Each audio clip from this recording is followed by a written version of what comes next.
Our News is brought to you by Alive. Tonight on Our News, the first batch of COVID-19 vaccine set to arrive in the Bahamas on Sunday. The health minister weighs in. How the government plans to get the economy back on track. Plus, the Education Loan Authority collects $850,000 in outstanding loans. The details straight ahead.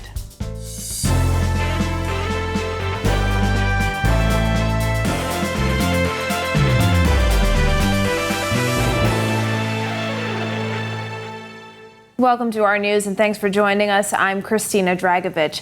Topping news tonight, the Bahamas will receive its first batch of the COVID-19 vaccines on Sunday, according to a statement issued by the Office of the Prime Minister this afternoon.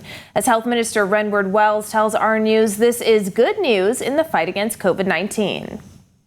Good news is coming. The vaccine is coming. According to the statement, the first batch of vaccines is a donation from the government of India, which will deliver 20,000 doses of the AstraZeneca vaccine, also known as the Covishield vaccine. Our News spoke with Wells just minutes before the announcement was made. He says it's a welcome move in the fight to stop the spread of the virus, and government is ready for the rollout. The ministry was tweaking it as we went along, and so now we have that full response. Once the vaccine comes, to be able to deploy it in record time to our people, and to be able to do it in a safe, effective manner. The statement also noting that India has committed to donate 500,000 doses of the AstraZeneca vaccine to CARICOM countries. Wells had previously told reporters that the first batch of vaccines was expected in country by the end of February. This as the Bahamas is still waiting its batch of vaccines procured through the World Health Organization's COVAX facility. Meanwhile, Wells says there's still one thing he's concerned about. What I want more than anything else is that for the Bahamian people to take the vaccine. There is the thinking that perhaps a lot of folks would not want to take the vaccine. I have found just the opposite. The vaccine has been pre-qualified by the World Health Organization and has received emergency use listing approval by the WHO. The Caribbean regulatory system has also certified the vaccine. Prime Minister Dr. Hubert Minnis is expected to update the country on the rollout of the first batch of vaccines on Sunday. While the Minister of State for Finance, Kwesi Thompson, outlines government plans to get the economy back on track. Giorgio Bain reports. State Finance Minister Kwesi Thompson tackling criticism of the government's handling of the economy post-Dorian and during the COVID-19 pandemic, stating that while the country's finances have taken a major blow, the government has a plan to stimulate the economy. Thompson says the government must look at making it easier for entrepreneurs to start businesses and to rely less on tourism. One of the things that is going to stimulate economic growth is making it easier to do business in the Bahamas. And that's what this government has been focused on, making it easier for people to get a business license, making it easier for people to get a building permit. According to Thompson, the Bahamas' economy rebound will call for targeted capital spending. We have to control our spending, but we also have to have targeted capital spending. Because one of the things we want to do is not tax our way out of this, as I said, but grow our way out of this. And that means controlling how we spend, but also focusing on those capital projects that are going to bring us the most economic impact. Thompson counts the Small Business Development Center as one of the government's major focuses, with the hope of growing the economy through loans and grants, especially to young Bahamians. So there is a special program that allows young people to be able to apply to the Small Business Development Center and not just get grants, but also get training and business development skills. Reporting for Our News, I'm Giorgio Bain. The Education Loan Authority collected nearly $1 million in outstanding loans last year. That's according to ELA Chairman Miriam Emanuel, who says the authority has seen a double-digit percentage decrease in delinquencies since 2018. Jasmine Brown has that. The ELA chairman delivering what she called good news when it comes to the authorities' efforts to collect millions of dollars owed in unpaid student loans. Emmanuel telling parliamentarians that the Education Loan Authority has seen a 29% decline in the number of delinquent accounts, which now stands at nearly 3,500 loans. Many of our loan holders were not able to make consistent payments because of the economic fallout of COVID-19. However, during the period of March 1st, 2020 through December 31st, 2020, the authority was able to maintain 693 current files. The authority's collection for the period of January 2020 to January 2021 stands at $892,191.97. She explained that the decline was attributed in part to 37 people who paid off their student loans. Emmanuel says when she took office at the authority in 2018, the authority had over 4,000 outstanding loans. She says the ELA has hired help to prepare thousands of files to assist with collections. Today, our team has prepared 3,294 files for this collection effort, and we are ready to move forward.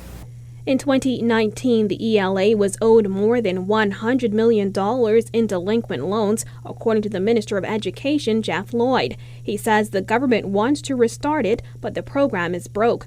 Emmanuel said in Parliament that the pandemic held up the return of the loan program. We not only seek to restore the program, but ensure that the necessary control provisions are in place to safeguard its ongoing sustainability and viability. Reporting for our news, I'm Jasmine Brown. A recently released report completed by the Prime Minister's Delivery Unit is reporting varying degrees of progress in the government's Over the Hill program. The annual report touts the impacts of the Economic Empowerment Zone and Over the Hill Entrepreneurial Training Program, but provides little information on initiatives to provide running water to the community. The report notes that in 2017, 46% of homes in the community had active water connections. The PDMU report notes work on the provision of clean water in the community has advanced, and there are plans to build new water mains in the community to increase access to water. As it relates to parks in those communities, the report indicates that 4 parks were restored last year, including the Southern Recreation Grounds, Joe Billy Park, Alvin S. Moss Park, and Mother Frances Park. Those parks all have access to Wi-Fi and CCTV monitoring. It also notes the increased frequency of garbage collection, the removal of 142 derelict vehicles from the communities, and the monitoring of dumping hotspots. And breezy conditions around the capital this morning. Greg Thompson is in the Weather Center with the latest. Thanks, Christina. I'm meteorologist Greg Thompson with your first look at weather. Beautiful conditions around the islands this afternoon, this evening, as we setting up for some nice conditions outside our studios. Just a few clouds, winds out of the northeast at 8 knots. Temperature at 74 degrees Fahrenheit. Satellite view, frontal boundary that passed through us is now parked across the southeast Bahamas with some showers and isolated thunderstorms down that way. We had a weak trough move through the northwest Bahamas. That's now in the central Bahamas. Conditions will be improving as the evening goes on. That's your first look at weather. Your extended forecast is still to come. And still to come on our news, the PLP on the ground in search of a new South Andros candidate. Plus, a political newcomer is ready to run in Centerville. That's coming up when our news returns. Every new season of On the Record, we push the limits. Venture into unknown territory. We take our cameras into places unseen before. We share the stories and experiences that affect us all. And now it's time for Season 5. On the Record, Thursdays at 8 p.m. on RTV Cable Channel 212 and streaming live on Facebook on the R News Bahamas page.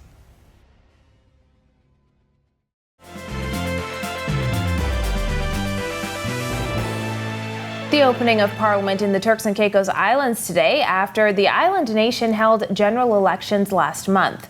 During the first sitting of the House of Assembly, members elected a new House Speaker, Gordon Burton, and Deputy Speaker, John Malcolm. That before the newly elected Premier, Charles Misick, took his oath of allegiance, along with other elected members of Parliament. Misick and the Progressive National Party, or PNP, beat the People's Democratic Movement and now outgoing Premier Charlene Cartwright-Robinson in a 14-1 landslide victory. Governor Anya Williams delivering the speech from the throne, outlining plans for and about the people, including their well-being and wealth creation during the pandemic. The session was held outdoors in line with COVID-19 protocols. And days after Mangrove Key and South Andros MP Picewell Forbes told parliamentarians that he will not be seeking re-election in that constituency, PLP party chairman Fred Mitchell says the search is on for the party's next candidate in that area. Kyle Joaquin has more. People are understandably surprised by Mr. Forbes' announcement, but at the same time grateful for the service which he gave, and they're looking forward to the future. Less than a week after Mangrove Key and South Andros MP Picewell Forbes made the shocking announcement in Parliament that he will not offer himself as a candidate in the next general election, the PLP is moving forward to find the next candidate to fill that seat. The franchise is carried by Mr. Forbes for a decade and more, going on to 15 years. He did a good job for the area, and we're happy for the service that he did. And now that it's time to move on, everybody's sort of canvassing around, and names are being put in the ring, but it's a process, and we'll get there. Forbes explained he made the decision in part because he felt he didn't have support of the party's leadership. Then there's Monique Pinling, the daughter of former Prime Minister Sir Lyndon Pinling. She was hoping to get the nomination to run for that seat, but the party's leader, Philip Davis, said it was unlikely that the incumbent, Forbes, wouldn't get it. Pinling, however, says she was informed the party didn't want another Pinling on the PLP ticket. Today, Mitchell told Aaron Hughes the party is open for anyone to join and apply for candidacy. There is no precondition, no special parochial interest that you need to have in order to serve, and the party's rules are fair, open, and transparent. Mitchell and Davis traveled to Andros on Wednesday to meet with supporters on the ground in Forbes' constituency. Mitchell says despite all that's going on, support for the party there is still strong. I think on balance it was thankfulness to Mr. Forbes for what he did, for what the PLP did, and moving forward, who is going to carry the baton and what are the services that person is going to be able to produce for the people of South Central Andros and Mangrove Key. For Our News, I'm Kyle Joaquin. Well, he grew up playing basketball on the courts of Centerville, and now he's vying to be the area's next member of parliament. Jared Higgs introduces us to the FNM's candidate in an inner-city constituency whose political allegiance has only recently destabilized. Meet Courtney Kalibali, the Free National Movement candidate for the Centerville constituency. Born and raised on the intersection of Fritz Lane and Plantal Street, Kalibali says he's intimately familiar with the area he now aspires to represent in Parliament. I think I have a lot of ideas that could help to solve the problems that we face in our community. Kalibali is a construction engineer by trade. The 36-year-old father of 3 graduated university in 2012 and returned home. If his last name sounds unique, that's because it is. His father is West African and his parents met while at university. Once they finished college, both of them returned home to the Bahamas where the rest is history. Kalibali says he's putting himself forward because he's from Centerville and understands the struggles the people there face. Leaders of the community, we need to find ways of engaging the people in the community. Just making them feel a part of it. The twin economic crisis born in the aftermath of Hurricane Dorian and the COVID-19 pandemic have severely impacted many residents in inner-city constituencies like Centerville. We all were displaced and inconvenienced by some of the decisions that were made, but we know that at the end of the day, it was to save lives. Kalibali is vying against attorney Jomo Campbell for the PLP and incumbent Reese Chipman, who is running as an independent. Chipman won the seat in 2017 as a member of the FNM, but Centerville was a PLP stronghold prior to that election. The aspiring MP knows the lay of the land. His mother, Ella Lewis, ran for the FNM in the area in 2007 and 2012 and lost both times. Just like me, she's passionate about her community, and so she offered herself for a candidate for Senator. She was unsuccessful. She ran against a giant of Perry Christie. Despite the PLP's past success in the area, Coulibaly says he's confident. He says his mother has passed the baton to him. We're definitely going to score a win, but we aren't concerned about who we are facing. We are focused on what we have planned and bringing our plans to fruition. Reporting for Our News, I'm Jared Higgs. In other news, House Rules Committee Chair Renward Wells defending the Minnis administration, claiming that government members answer questions in every debate. This as the House Speaker says he wants to introduce question and answer time specifically for the Prime Minister. Bethany McDermott has that. Chair of the House Rules Committee, Renward Wells, says there is no provision made for the introduction of question and answer period specifically for the Prime Minister in the House of Assembly. Wells, who is also leader of government business in Parliament, defended government's record, claiming cabinet ministers answer questions every debate. Wells also making it clear that House members set the rules in Parliament. There is a Rules Committee of which I'm chair, and my simple comment is the rules of the House are set by the members. In Parliament Wednesday, House Speaker Alston Moultrie expressed his intent to introduce a Prime Minister's question time where Dr. Minnis will be obligated to answer questions from any parliamentarian. As there are no formal House rules that speak specifically to Q&A for the Prime Minister, we asked the newly independent House Speaker how he plans on doing this. Prime Minister may not by expressed rule be required to answer. But then that will be up to him. If the Speaker puts questions to him, he has to then make a political decision. Well, that argument from the House Speaker doesn't seem to be phasing leader of government business Renward Wells, who says the Prime Minister answers questions just like other members of the government.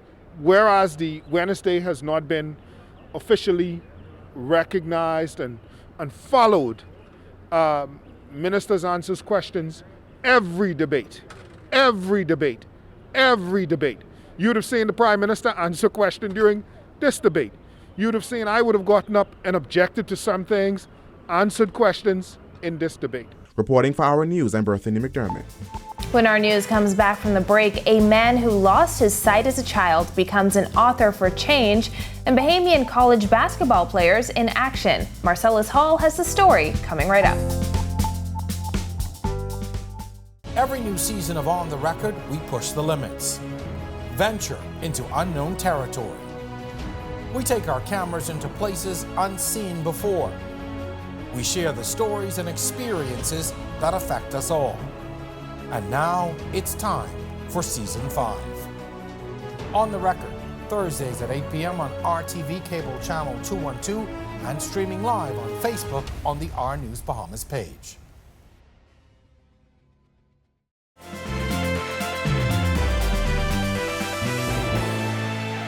Welcome back to Our News.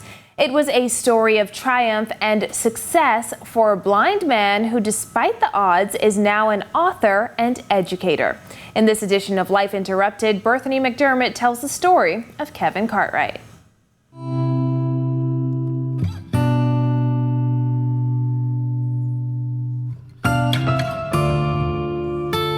At 8 years old, Kevin Cartwright lost his sight. He was diagnosed with glaucoma, but that didn't hinder him. Years later, Cartwright is now a father, author, educator, and will soon have his master's degree. The road wasn't always easy, according to Cartwright, who says the Bahamas isn't very disabled friendly. Some of the challenges can range from access to academic institutions that lend themselves to reasonable accommodations that would serve to facilitate one's integration into the pedagogical spheres of college or university life, and others may stem from transportation, which can be very costly. But that's not all.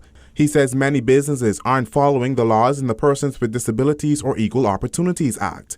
The English language teacher got his Bachelor's of Arts degree in education at West Virginia State University, a much different experience than that faced by disabled persons seeking a higher education in the Bahamas. Some of the experiences that they would have gone through, some of the discriminatory practices and the negative attitudes and the stereotypes And, I did not want to have to deal with that. Cartwright, who was also a member of the National Commission for Persons with Disabilities, authored a book of poems, Revelation of a Silent Heart. He says the book is a reflection of his life experiences. He expects to provide encouragement and hope. In spite of having a disability, be it blindness or whatever it may be, you are not defined by your disability.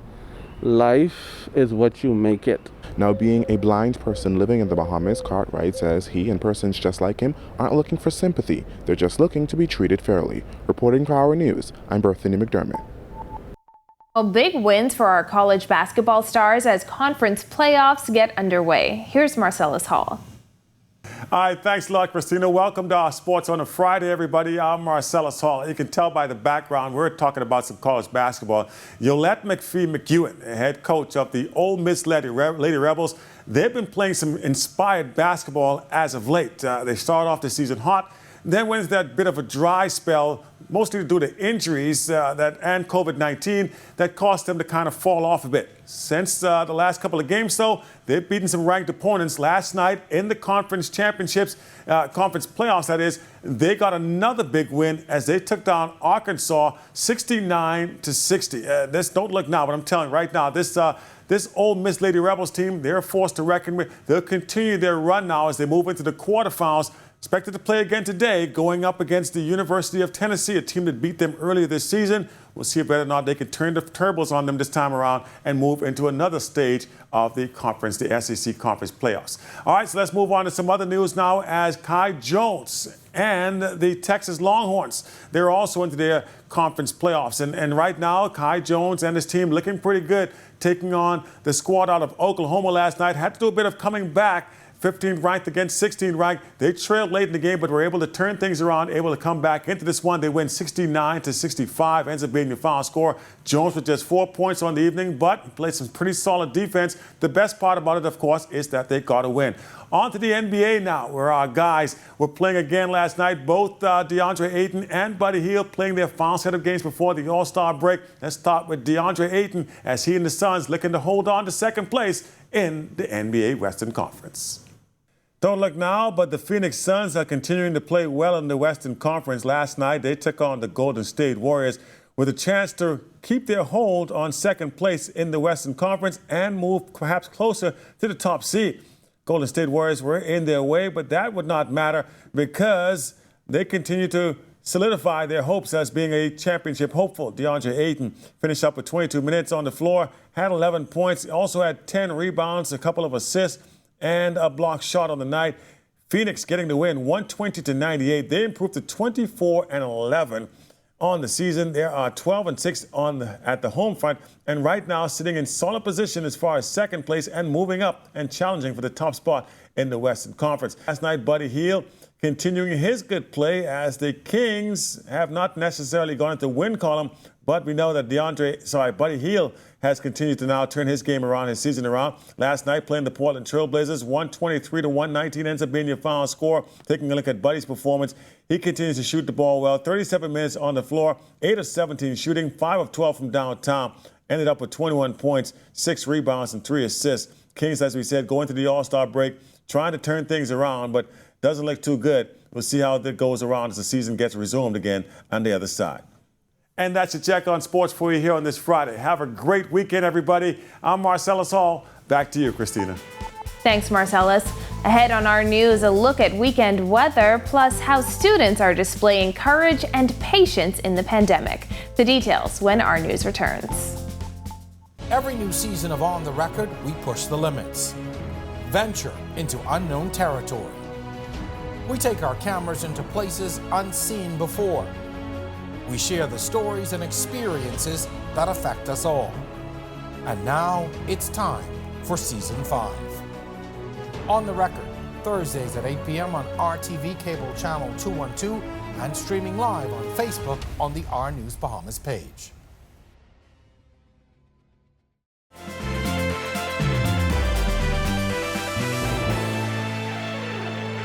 This is our news. Welcome back. What's the weather looking like for the weekend? Greg is over in the Weather Center with the latest. Thanks again, Christina, and a happy Friday evening, everybody. Beautiful conditions around the island setting up this evening, but we did have a surface trough move through the capital early this morning, bringing us some light showers. A frontal boundary hanging out across the southeast Bahamas, basically falling apart, but we're watching a low-pressure system across the southeast United States. That's ushering the next frontal boundary, which should get near sometime late tomorrow into Sunday morning with some very strong winds behind that. Your boating forecast for the northwest Bahamas tonight through tomorrow. Your winds will be out of the north to northeast at 15 knots, seas running 3 to 5 feet over the ocean. While in the central and southeastern islands, we expect those winds to be out of the southeast-south, 10 to 15 knots, falling light and variable at times. Your seas will be running 2 to 4 feet over the ocean. Here's a look now at your national forecast.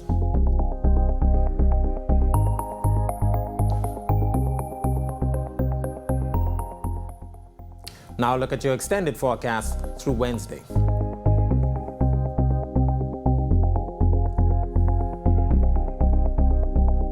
Breezy conditions expected for the weekend to make it a great weekend, everybody. Christina? Thanks, Greg. It was a day of clapping, singing, and dancing as Character Day was celebrated worldwide. Patience and courage were the character words for the students of E.P. Roberts Primary School. Since October, students crafted poems, raps, and jingles about how they can display courage and patience even during the pandemic. 6th grade teacher Tanya Storr-Bell says although it was a virtual event this year, the excitement was still there. With the virtual, we have to get hyped up because we usually do it outside where we have a march and a rally to display our characters. And so we have to move to virtual, and that's one of our traits now because of the pandemic. We have to move here, so we have to go with our patience. Wow, how are we going to do this? And today we have our guests here because we wanted to make it, even though it's virtual, still exciting for the children so they can have fun the way we do if it was physically done. Principal Monica Pratt says it's important to instill good character values in children early on, as those are the principles they'll lean on in adulthood. We all know that schools, the majority of our focus is on the academics, the instructional program. But it is so important that we teach our children values, instill values in them that they can use when they are outside of the school environment. Courage and patience, 2 very good traits that can carry them, they can be functioning. It's not all about academics, but we want to ensure that our students, when they leave our halls, that they are responsible and they are contributing positively to our country. There were prizes for the best art, jingle, and rap as the entire school body participated in the festivities. Well, thank you for joining us for our news tonight. On behalf of the entire team, I'm Christina Dragovich. We'll see you right back here tomorrow night for our news weekend. Stay tuned for the premiere of For the Love of Music. Have a beautiful evening, Bahamas.